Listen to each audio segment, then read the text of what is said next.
그래서 제가 옛날에 큰 스님 전에 여쭤봤어요.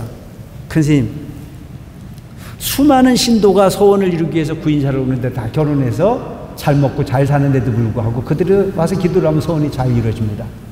근데 왜 우리는 이렇게 살아야 됩니까?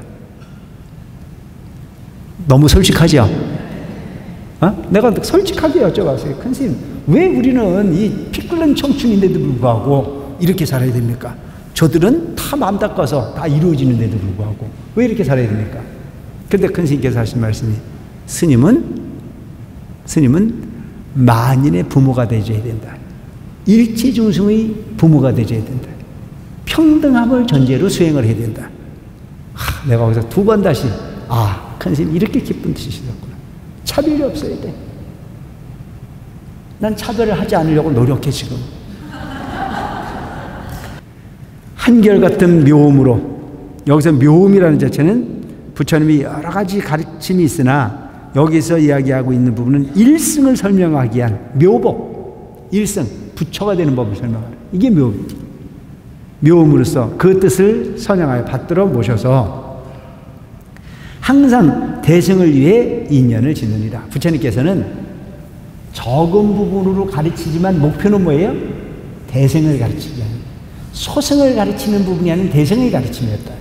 소승이라는 자체는 나 하나만의 아니람, 니르바나를 원하는 부분인데 여기서 이야기하고 있는 부분은 뭐냐면 큰 배야, 모든 일체 중생이 시류불성이라 해요.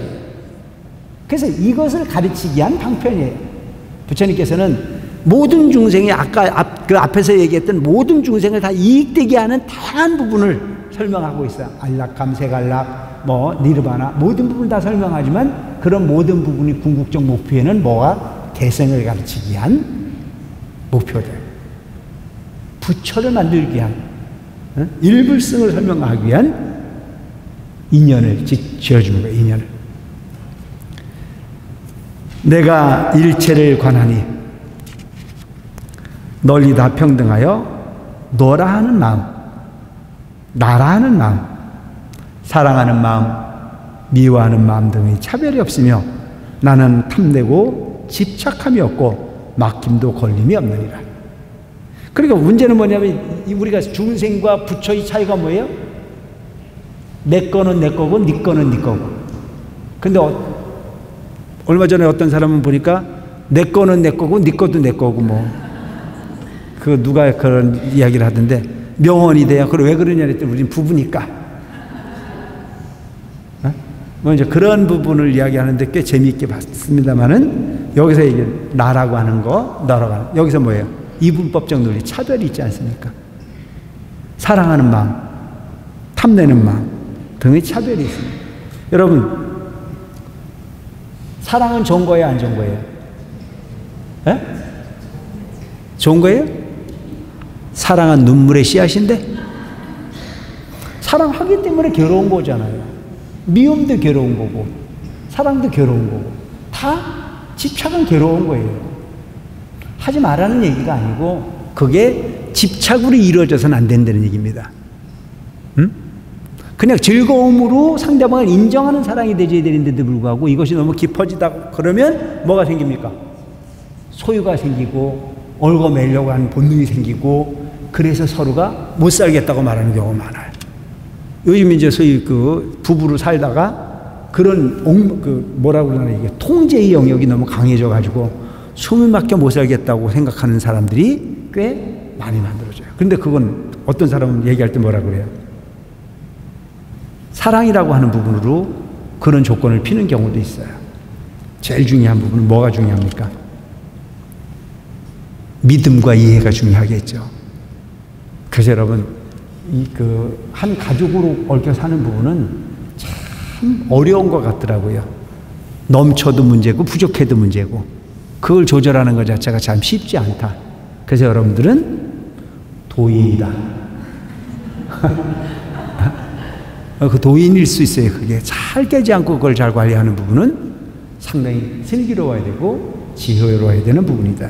그래서 사랑하는 마음, 미워하는 마음 등의 차별이 없다. 차별이 없어. 근데 오늘 우리는 보면 미운 건 나쁜 거고 사랑은 좋은 거다라고 얘기하지만 그 부분의 경계가 참 분별하게 되다니 쉽지 않은 부분이다. 나는 탐내고 집착함이 없고 막힘도 걸림도 없느니라. 얼마나 좋을까요? 탐내고 집착함이 없으니까 막힘도 걸림이 없어. 항상 일체를 위해 평등히 법을 설하되 한 사람을 위해 하듯이 대중에게도 그러하니라. 부처님의 가르침이라는 자체 차별이 없는 거야. 한 사람을 대하듯 모든 대중을 다 똑같이 대해. 그래서 제가 옛날에 큰 스님 전에 여쭤봤어요. 큰 스님, 수많은 신도가 소원을 이루기 위해서 구인사를 오는데 다 결혼해서 잘 먹고 잘 사는데도 불구하고 그들이 와서 기도를 하면 소원이 잘 이루어집니다. 근데 왜 우리는 이렇게 살아야 됩니까? 너무 솔직하죠? 내가 솔직하게 여쭤봤어요. 큰 스님, 왜 우리는 이 피 끓는 청춘인데도 불구하고 이렇게 살아야 됩니까? 저들은 다 마음 닦아서 다 이루어지는데도 불구하고 왜 이렇게 살아야 됩니까? 근데 큰 스님께서 하신 말씀이, 스님은 만인의 부모가 되어야 된다. 일체 중생의 부모가 되어야 된다. 평등함을 전제로 수행을 해야 된다. 내가 거기서 두 번 다시, 큰 스님 이렇게 기쁜 뜻이셨구나. 차별이 없어야 돼. 난 차별을 하지 않으려고 노력해 지금. 해성사에 오는 모든 식구가 다 예뻐. 진짜 다 감사해. 다 훌륭해. 단지 여러분들이 느끼는 부분들이 각자가 왜 스님은 나한테 눈길을 안 줄까? 아니, 그게 아니야. 다 귀하지. 그래서 스님은 결혼을 하지 않는 거야. 왜? 결혼을 하면 나라고 하는 부분이 영역이 만들어지지 않습니까? 그렇죠? 거기서는 차별을 안 할 수가 없어요. 팔은 안으로 붙게 돼 있잖아요. 내가 내 가족이 있고 내가 내 어떤 부분의 삶이 있으면 우선순위를 거기에 둬야 된다는 건 인지상정 아닙니까? 그래서 만인의 부모가 되줘야 되는데, 여기서 말씀하시는 부처님은 그 부분을 뛰어넘었어요. 모든 중생은 다 차별이 없이. 근데도 우리가 하나 감동을 해야 될 부분 중에 하나가 뭐냐면, 부처님께서는 가장 귀한 걸 달라고 할 때 뭘 하셨을까? 여러분, 부처님의 그 속과의 인연들은 다 출가했습니다. 그럼 우리가 눈치 하나 채야 되잖아요. 이 세상에 가장 부처님께서 존귀하다고 말씀하시는 부분은 진리입니다. 진리. 세속적 욕망을 채우는 부분이 아니야. 근데 오늘날 우리는 끊임없이 부처님 도량에 와서도 우리가 추구하고 있는 부분은 안 죽고 싶고, 안 아프고 싶고, 많이 갖고 싶고, 군림하고 싶고, 잘생기고 싶고, 멋있고 싶고, 뭐 다 그런 거 아닙니까? 인정해요? 그런데 부처님의 궁극적 목표는 일체 중생이 대승의 입배를 타는 거야. 무상정등 정각. 불성을 일깨워서 부처님과 같은 인격이 되고자 하는 부분을 목표로 정했어요. 그래서 여러분이 기도를 하더라도 기도자가 될 거냐 공부자가 될 거냐 대단히 중요해요. 지금 현재 가지고 있는 인연을 버리라는 얘기를 하는 게 아니에요. 목표를 어떻게 정할 거냐는 자체는 대단히 중요하다라고 하는 얘기죠. 그래서 지금 내가 볼 때 이제 우리 해성사에도 우리 신대인들이 가끔 보면, 내가 현실을 살아가는 부분은 그냥 기도하는 것만큼 노력하는 것만큼 그건 되겠죠. 이건 어떻게 살아도 되겠죠. 이제 지금부터는 정말 내가 먼 미래를 위해서 공부할 수 있는 기도하는 마음, 내 마음을 한번 닦아보고자 라고 하는 생각하는 사람들이 꽤 많아요. 이게 대단한 부분입니다. 그거는 그래서 여러분이 옛날 대주사님 계실 때도 기도자와 공부자를 구분해서 기도자와 공부자. 그래서 큰 스님이나 그 어른 스님들이 그 설법을 하실 때 뭐라고 설법하셨냐면, 내가 하는 이 법을 듣고 연구하라고. 연구를 하라는 얘기는 뭐예요? 이 법을 그냥 갖다 쓸 게 아니고 네 마음에 들여서 수행을 하다 보면 거기서 뭐가 돼요? 응용이 되진다는 얘기예요. 이게 연구잖아요. 연구는 응용이에요. 그래서 씨앗을 하나 심으면 그 씨앗이 촉을 틔워서 더 많은 씨앗으로 만들어갈 수 있는 부분이 이치가 있는 것이 우리 마음속에 증명이 되지는. 그래서 공부가 그만큼 중요한 부분이에요.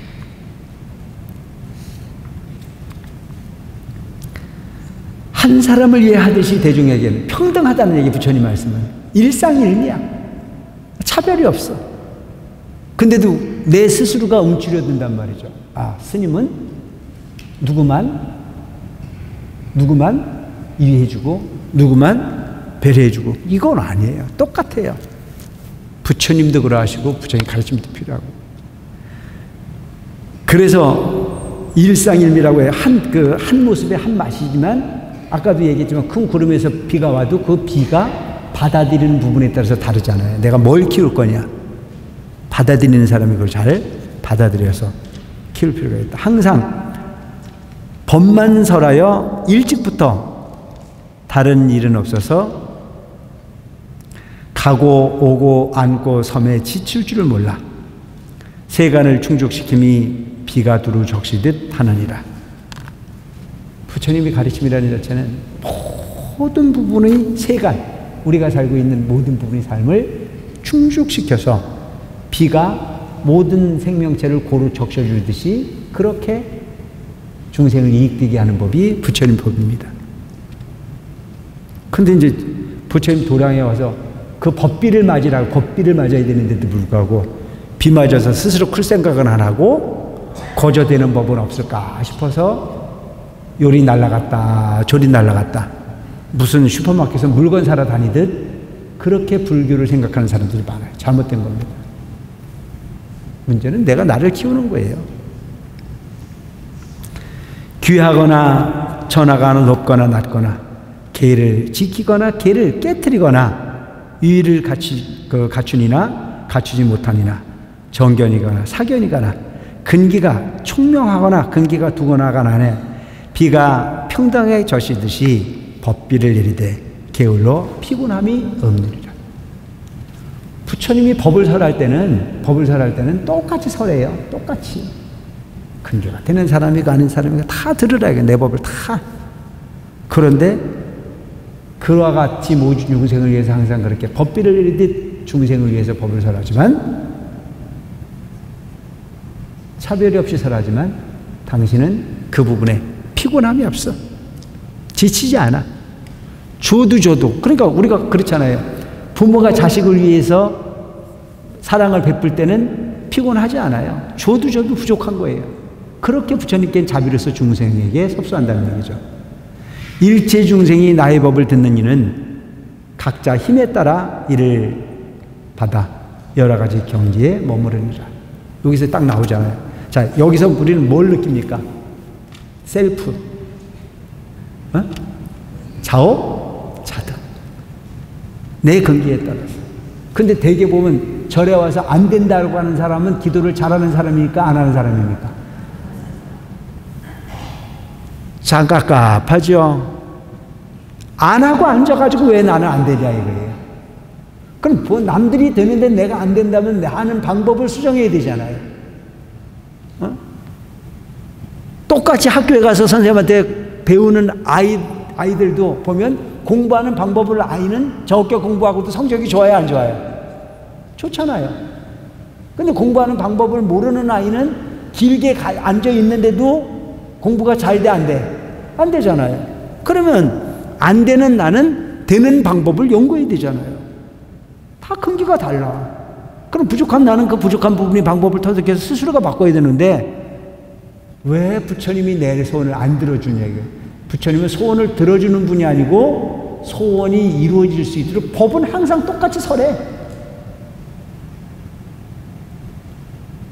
예를 들어서 요즘에 이제 구인사 같은 데 가면은 날이 낮에 좋아가지고 비가 오다가 저녁에 갑자기 확 기운이 떨어져서 얼음이 팍 얼어가지고 막 미끄러울 때가 있어요. 그럼 방송을 합니다. 움직이지 마세요. 다스리면 움직이지 마시고 기도실에서 기도하세요. 요하게 그때만 나와가지고 정멸고공을 가요. 왜? 남 안 갈 때 가야 복 받는다고 생각해서. 야근 고양이 밤느러 누운 거지. 아니 정상적일 때 가면 되는 거지 왜 꼭 그때 가야 되는 거예요? 여기도 내가 볼 때 기도실이 이렇게 있어요. 그러면 나는 고행이라고 하는 부분이 추운 동지 딸에 개떨 때 떠는 게 고행이라고 생각하지 않아요. 5, 6월에 대학볕에 그 찜질을 하고 가서 그 고통을 참는 게 난 고행이라고 생각하지 않아요. 내가 어렸을 때 내 설명한 게 있어요. 고행은 내 마음을 청정하게 비워가는 가정 속에서 와주는 마구니를 참고 견디는 게 고행이 되줘야 되는 거지. 억지로 육신의 고통을 줘서 얻을 수 있는 부분이 이건 없어요. 부처님도 고행주의는 아니라고 버리셨잖아요. 추우면 따뜻한 데 가서 하면 되잖아요. 근데 또 본인들이 알아서 또 남들 하나도 없을 때 이 법당에서 혼자 하면 부처님이 나한테 이뻐할 줄 알고, 추울 땐 따뜻한 데 가서 하세요. 그리고 기도는요, 혼자 하는 것보다 함께 하는 게 훨씬 나아요. 왠지 아세요? 저 바닷가의 조약돌이 혼자는 둥그러지지 못해요. 서로 부딪혔을 때 거기서 공부가 되지는 거예요. 그게 도반이 필요한 겁니다. 왜 부처님께서 1150의 비구를 모아서 법을 설하셨을까요? 그러면서 하신 말씀은 뭐예요? 거기에서 서로 화합을 도모한다면 그것이 도의 반이 되지 않겠습니까? 라고 하는 안한존자의 물음에 부처님께서 뭐라고 그래요? 그게 도의 다다 그러셨어요.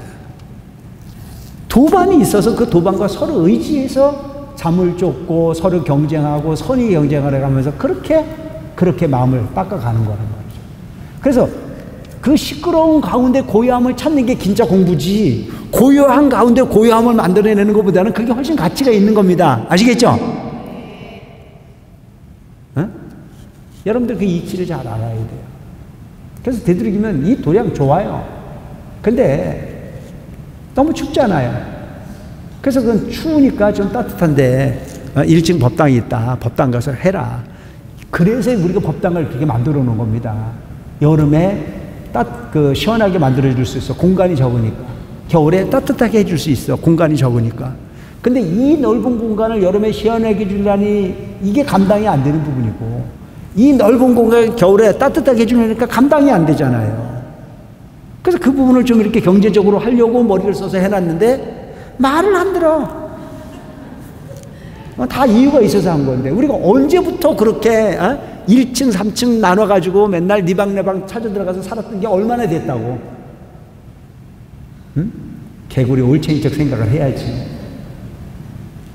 그냥 넓다고 마구 쓸 것이 아니고 어떻게 하는 부분이 정말 가치 있는 부분일까.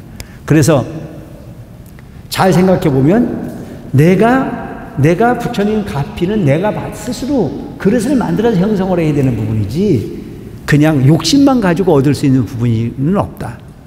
그래서 세상을 알고 가는 부분이, 날이 추워지면 미끄러질 수 있다. 내가 내 몸을 잘 간수해야지. 내 육신은 대단히 중요한 부분이에요. 그래서 욕심을 일관하는 부분을 잘 알고 순리로서 세상을 볼 수 있는 여러분들이 되시기 바랍니다. 아시겠죠? 그래서 일체중생이 나의 법을 듣는 이는 각자의 힘에 따라서 이 일을 받아 여러 가지 경지에 머무르리라. 근기에 따라서 받아들여요. 혹은 사람과 하늘과 전륜 성왕과 제석천과 범천의 여러 왕이 되면 이는 작은 약초이니라. 여기서 얘기하고 있는 여러분, 제석천, 범천, 왕 이런 부분이라면 여러분들이 볼 때 부러워요, 안 부러워요? 여기서 보면은 혹은 사람과 하늘과 전륜성왕이라는 자체는 뭐 어마어마한 모든 부분의 어떤 그런 소위 나라를 다 통일한 아주 소위 존경스러운 완우를 우리가 전륜성왕이라고 그러거든요. 전륜성왕이. 제석천, 저 하늘의 주인, 범천.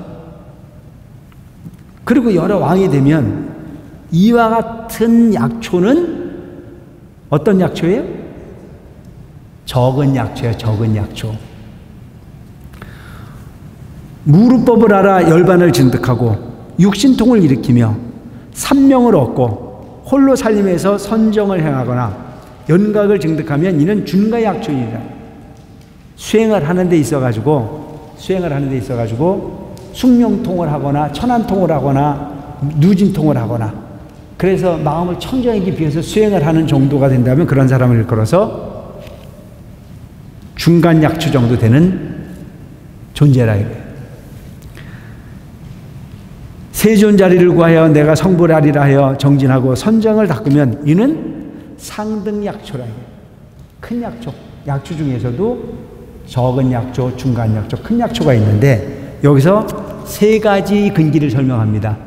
전륜성왕이 되거나 왕이 되는 부분은 작은 약초 내가 수행을 해가지고 숙명통을 하거나 천안통을 하거나 누진통의 깨달음을 얻기 위해서 노력하는 존재라면 중간 약초, 부처님과 같은 자리를 구하여 내가 성불하리라고 하는 목표를 정하고 정진을 하는 존재라면 큰 약초로 보면 된다. 또 불자들이 불도에 전념하여 항상 자비행을 행하며 스스로 성불할 것을 알아서 결정코 의심이 없으면 이는 작은 나무이리라. 적은 나무에 속한다. 신통에 안주하여 불투전의 법륜을 굴려 한량없는 억백천의 중생을 제도하는 이와 같은 보살을 큰 나무, 보살행을 실행하는 법, 큰 나무를. 부처님의 평등한 설법은 한맛 비와 같은데도 중생의 성품 따라 받는 비가 각각 다르니 저 초목이 받는 바가 각각 다른과 같으리라. 부처님이 이러한 비유로 방편의 문을 열어 보이며 갖가지 말로 한 법을 설했으나 부처님의 지혜에 있어서는 바다의 한 방울 물과 같으니 내가 법비를 내려 세간을 채우니 한맛의 법을 각각 힘에 따라 닦고 행함이 저 숲과 약초와 모든 나무가 그 크고 작음에 따라 점점 자라서 무성하며 좋아지는 것과 같느니라. 부처님의 설법은 이렇게 똑같이 행하는데 적은 약초가 받아들여서 적은 약초가 되고 중간의 약초가 비를 받아들여 중간의 약초로 크고 큰 약초가 큰 약초로 크고 적은 나무가 적은 나무로 생장을 하고 중간 나무가 중간 나무로 생장을 하고 큰 나무가 큰 나무로 생장하는 부분은 주는 것은 비는 똑같은데 받아들이는 근기에 따라서 성품이 다르고 근기가 다르듯이 우리가 똑같은 부처님 진리를 공부하는데도 불구하고 이 자리에 앉아있는 분들도 왕이 됐으면 좋겠다, 소원을 이뤘으면 좋겠다, 우리 남편의 사업이 잘 됐으면 좋겠다, 내가 진급을 빨리 했으면 좋겠다, 내 얼굴이 좀 이뻐졌으면 좋겠다, 내 허리 아픈 것도 좀 나아졌으면 좋겠다. 그래서 중생적 이익을 구하는 부분은 적은 약초와 같은 부분이다. 수행을 좋아해서 신통을 얻고 마음의 묘함을 얻기 위해서 사색을 하고 고요한 걸 좋아해서 수행을 추구한다면 그것은 중간 약초 정도에 포함하는 부분이다.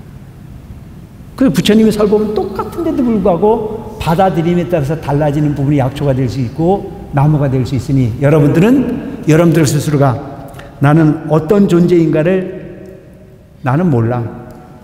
여러분들 스스로가 안다는 얘기죠. 그래 참 이게 불교라고 하는 이 가르침이 참 좋은 게 뭐냐면 내가 내 마음을 10법계가 구족되어 있다 그랬잖아요. 내 마음속에 지옥, 악이, 축생수라, 인간천, 성문영과 보살풀이 꽉 차 있어. 그 중에 나를 뭘로 일끌어낼 거냐는 자체는 여기서 나오고 있는 근기에 따른 부분이라고 볼 수 있는 거라고. 온 세상 사람이 널리 갖추어 차차 수행하여 다 도과를 얻게 하느니라. 그러니까 부처님은 모든 법은 항상 한 맛이야. 일상일미야. 똑같은 법이야. 그런데도 불구하고 온 세상 사람들이 널리 갖추어서 차차 수행하여 다 도의 열매, 도의 과를 얻게 하느니라. 그 여러분 우리가 좀 재미있잖아요. 절에 오셔서들이 하는 거 보면 똑같이 법복을 입고 똑같이 절에 와서 기도를 하고 똑같이 생활을 하는 것 같은데 마음 쓰는 게 다르잖아요. 한 푼이라도 아끼려고 애쓰고 한 덩이라도 그것을 끌려고 애쓰고 한 부분이라도 신도라도 하나 더 친절하게 하려고 애쓰고 한 부분이라도 더 그가 잘 됐으면 좋겠다는 마음으로 베풀고. 근데 어떤 사람은 뭐라 그래? 거기 가서 스님 앞에 얼쩡거리면 잡혀갖고 일해. 절대 나타나면 안 돼. 오히려 마음을 내는 사람의 마음을 끄집어 당겨가지고 못하게 하는 사람이 있어요, 없어요?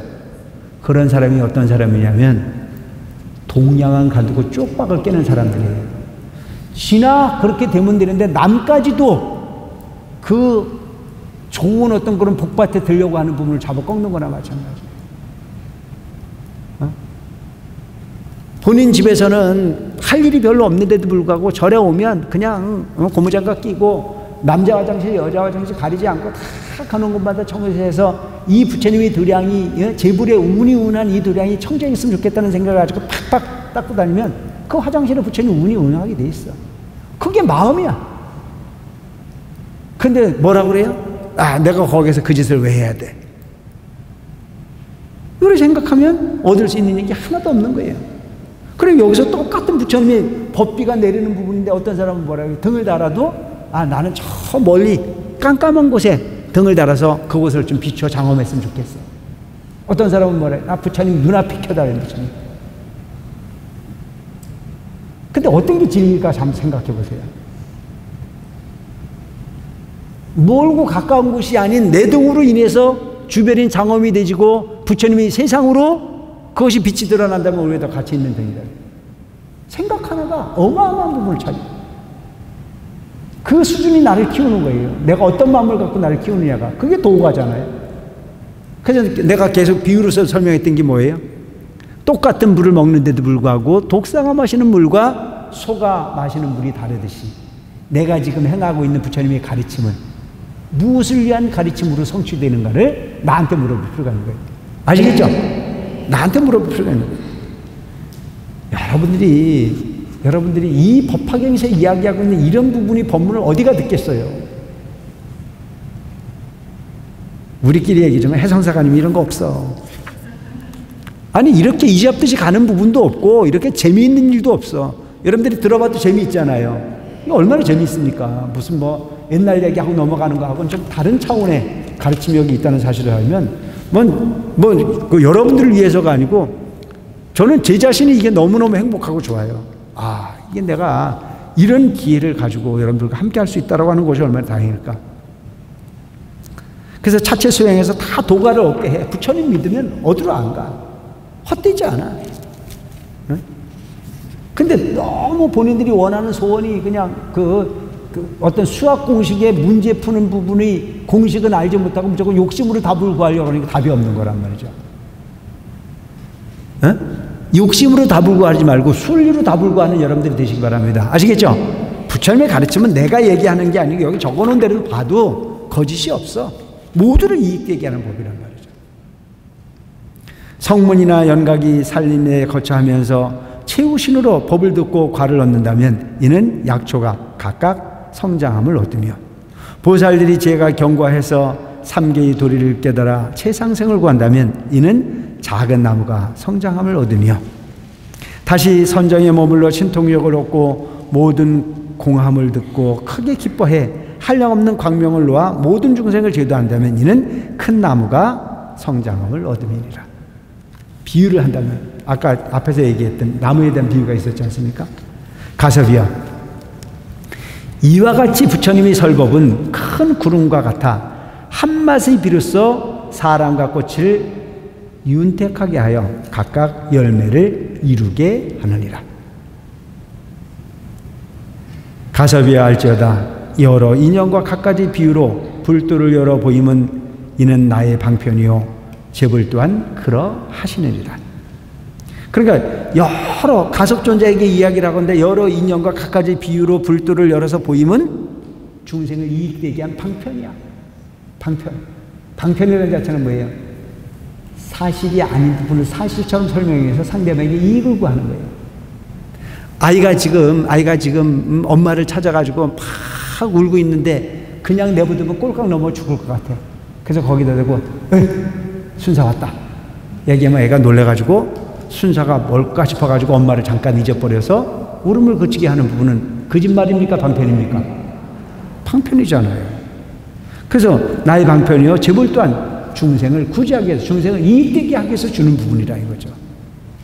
내가 이제 너희를 위해 최상의 진실을 말하노니 모든 성문은 다 멸도 얻은 것이 아니거니와 너희가 행할 바는 보살도이니 점차로 닦고 배우면 모두 성불하리라.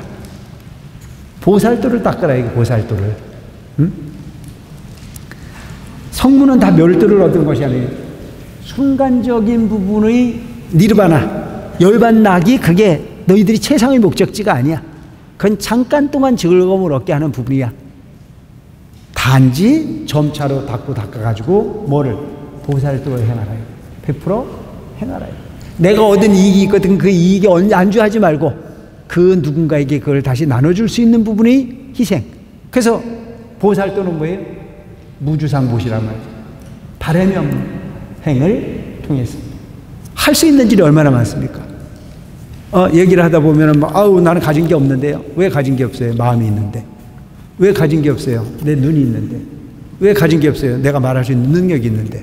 그래서 누군가가 잘하는 모습을 보고 잘하는 부분에 마음으로 칭찬만 해도 그것이 보살도가 됩니다. 아시겠죠? 근데 대개 보면 잘하는 사람을 보고 뭐라고 그래요? 에? 오지랖이 넓어가지고 개뿔도 없는 게 막 이러고 가는 사람 많아요. 정말 그거야말로 어리석은 분 중에 가장 큰 어리석음일 수 있습니다. 오늘 여기까지 할게요.